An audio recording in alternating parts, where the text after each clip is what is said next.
Narad news daily bulletin, खबरें आपके आसपास की, अब आपके मोबाइल पर। कोविड संक्रमण की ये दूसरी लहर समूचे देश के लिए अत्यंत घातक साबित हो रही है। महामारी की भीषणता का अंदाजा इसी बात से लगाया जा सकता है कि अभी तक संक्रमितों का देश में आंकड़ा 3,85,000 के पार हो गया है। सैकड़ों लोग प्रतिदिन दम तोड़ रहे हैं। अस्पताल रोगियों से पटे पड़े हैं, मुर्दाघर, शमशान और कब्रिस्तान लाशों से।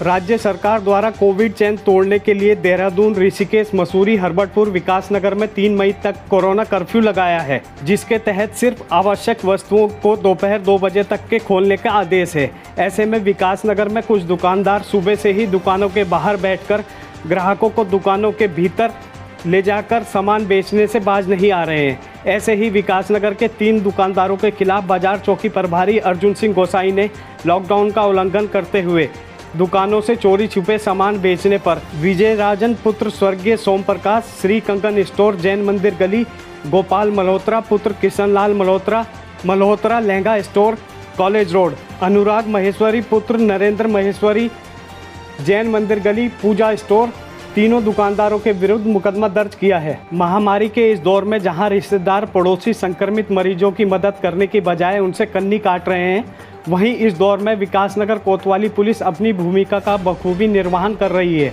कोतवाली पुलिस की इस भूमिका की लोग जमकर सराहना भी कर रहे हैं। बता दें कि शुक्रवार की सुबह के समय कोतवाली पुलिस को 112 नंबर से सूचना मिली कि देहरादून रोड हरबटपुर निवासी देवेंद्र पुत्र बलवंत की पत्नी महेंद्र कौर का देहांत कोरोना से हो गया। संक्रमण के डर से पड़ोसी व रिश्तेदार आने से कतरा रहे हैं। सूचना मिलने पर चौकी प्रभारी प्रमोद कुमार पुलिस कर्मियों के साथ PPE किट पहनकर पहुंचे और मृतक महिला के शव को एम्बुलेंस में रखवाकर पुलिस द्वारा मृतक महिला का अंतिम संस्कार करवाया गया। वहीं दूसरी ओर बाबूगढ़ निवासी अनित गुप्ता पुत्र राजीव गुप्ता के द्वारा बाजार चौकी प्रभारी अर्जुन सिंह गोसाई को सूचना दी गई कि उनकी रिपोर्ट हाल ही में कोरोना संक्रमित आई है और कुछ ही दिनों पूर्व उनकी मां की कोरोना से मौत हुई है। उन्हें सांस लेने में तकलीफ हो रही है, उन्हें ऑक्सीजन सिलेंडर की आवश्यकता है। उन्होंने अपने परिजनों के साथ ही पड़ोसी व रिश्तेदारों को बताया, लेकिन कोई भी उनके घर आने को तैयार नहीं है। सूचना मिलने पर तुरंत चौकी प्रभारी अर्जुन सिंह गोसाई द्वारा पुलिस कर्मियों के साथ बाबूगढ़ पहुंचे और अनित गुप्ता के घर पर ऑक्सीजन सिलेंडर पहुंचाया। क्षेत्र में कोतवाली पुलिस की इन कार्यों की जमकर सराहना भी हो रही है। विकासनगर बाजार में राह चलती एक महिला व उसकी लड़की ने एक युवक के बैग से 5,000 रुपये की नकदी पर हाथ साफ कर दिया। युवक को रुपए निकालने का आभास होने पर उसने मां बेटी को कॉलेज रोड पर पकड़ लिया। देखते ही देखते मौके पर लोगों की भीड़ जमा हो गई। लोगों के बीच घिरा पाकर मां बेटी ने बैग से निकाले रुपए युवक को वापस कर दिए। साथ ही माफ़ी मांगने के बाद लोगों ने मां बेटी को जाने दिया। बता दें कि मेहुवाला निवासी आदित्य पुत्र खेम सिंह चौहान अपनी दादी संतो देवी को लेकर शुक्रवार को विकासनगर बाजार आया था। उसने बाजार में बीमार दादी को दवाई दिलवानी थी।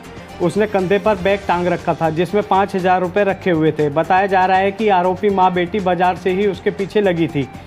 रामकुमार चौक पर पहुंचने पर युवक को एहसास हुआ कि उसका पीछा कर रही मां बेटी ने बैग से पैसे निकाल लिए। बैग देखने पर उसमें रखी नकदी और मां बेटी गायब थी। तलाश करने पर उसने मां बेटी को कॉलेज रोड पर पकड़ लिया। इस दौरान मौके पर भीड़ जमा हो गई।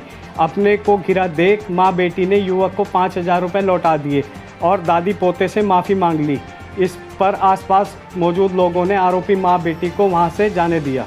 शुक्रवार को नगरपालिका विकासनगर और नगरपालिका हरबटपुर के विभिन्न वार्डों में सैनिटाइजेशन का कार्य करवाया गया। हरबटपुर में ward number 4 Asanbagh, ward number 3 Fatehpur में सैनिटाइजेशन करवाया गया। साथ ही मच्छरों से निजात हेतु वार्ड नंबर 5 में शाम को फॉगिंग करवाई गई।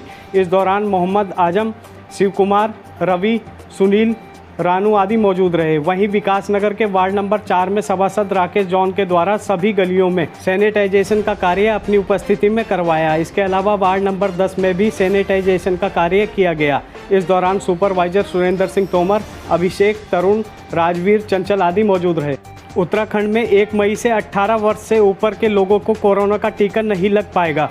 भारत सरकार से मिलने वाली वैक्सीन की डोज को उत्तराखंड पहुँचने में अभी समय लग सकता है। उत्तराखंड में कोरोना का कहर जारी है। शुक्रवार को प्रदेश में मौत के सारे रिकॉर्ड फिर से टूट गए हैं। 30 अप्रैल की शाम को स्वास्थ्य मंत्रालय की रिपोर्ट के अनुसार 24 घंटे के भीतर 122 लोगों की कोरोना से जान चली गई। वहीं 5,654 नए संक्रमित मिले। राहत की बात यह है कि 4,315 लोग स्वस्थ भी हुए। पचवादून व जोनसार बाबर क्षेत्र में शुक्रवार को 65 लोग कोरोना संक्रमित मिले। विकासनगर उपजिला अस्पताल में हुई टेस्टिंग में 43 लोगों की रिपोर्ट कोरोना पॉजिटिव आई है, जिसमें एक कर्मी उपजिला चिकित्सालय विकासनगर का भी शामिल है। इसके अलावा लक्ष्मणपुर, ढकरानी, डाकपत्थर, देहरादून से 2-2, बाबूगढ़, जीवनगढ़ से 3-3, पहाड़ी गली से 4, हरबटपुर व रसूलपुर से 6-6 लोगों की रिपोर्ट कोरोना पॉजिटिव आई है। इसके अलावा फतेहपुर, एनफील्ड, पांवटा साहिब, गुरुद्वारा गली, धर्मावाला, डॉक्टरगंज, बरोटीवाला, सोरना, सैयद रोड से एक व्यक्ति संक्रमित मिला है। वहीं शुक्रवार को चक्राता से 17 व कालसी ब्लॉक से 3 लोगों की रिपोर्ट पॉजिटिव आई है। डॉक्टर केसर सिंह चौहान ने बताया कि त्यूनी से 8, कोटी कनासर से 2, बुरासवा, रावना, मिंडाल, मोहना, लोखंडी, सेंज में पावटा, हयो, ढूंगरा, मागटी, सवाई से एक व्यक्ति संक्रमित मिला है। वहीं कालसी में हुई जांच में धूलकोट निवासी एक व्यक्ति की रिपोर्ट पॉजिटिव आई है।